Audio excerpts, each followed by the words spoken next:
magnifying her range, powering her through. She played the final chords with the salt of tears on her lips and bowed her head at the last note and heard applause. She looked out and saw the guests on their feet and Cedric and Sid fully turned facing her, Sid wiping tears from her cheeks. With her own anxiety about singing it, Kelli hadn't given thought to whether people might actually like the song. She pulled a tissue from the box atop the piano, dabbed her cheeks, and blew her nose, then muscled a heart-heavy smile to acknowledge everyone's kindness.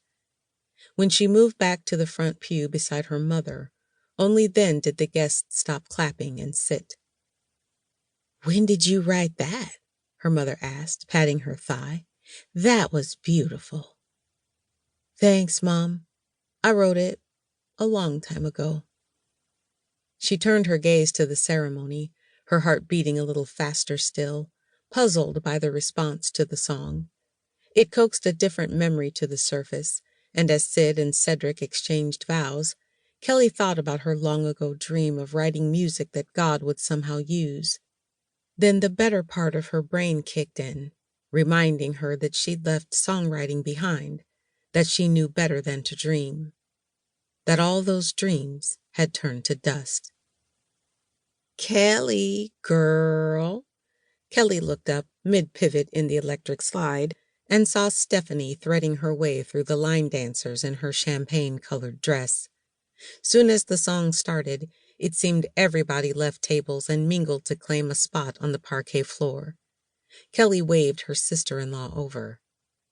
"I've been looking for you."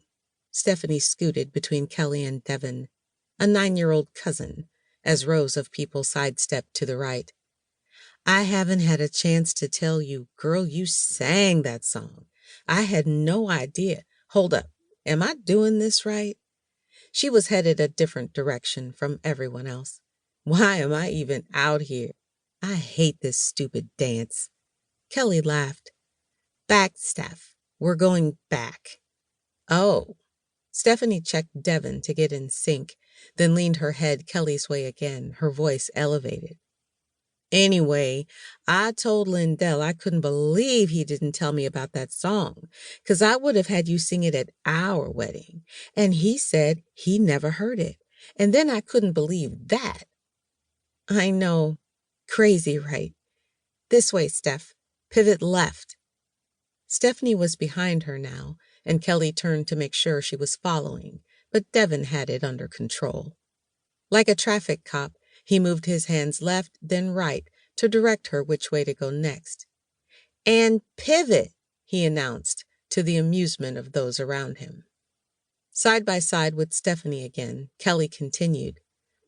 "Lindell and Cedric had already moved out of the house by the time I started writing songs in high school, so it was easy to kind of keep my music to myself."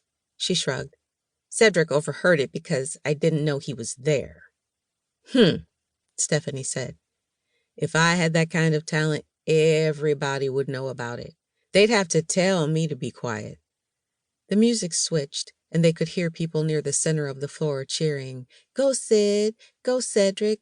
Go Sid! Go Cedric!" Kelli and Stephanie craned their necks, moving toward the action. "Oh, goodness," Stephanie said, laughing. "Look at your brother. He's at it again." Kelli laughed too, remembering Cedric and Sid on the dance floor at Stephanie and Lindell's reception.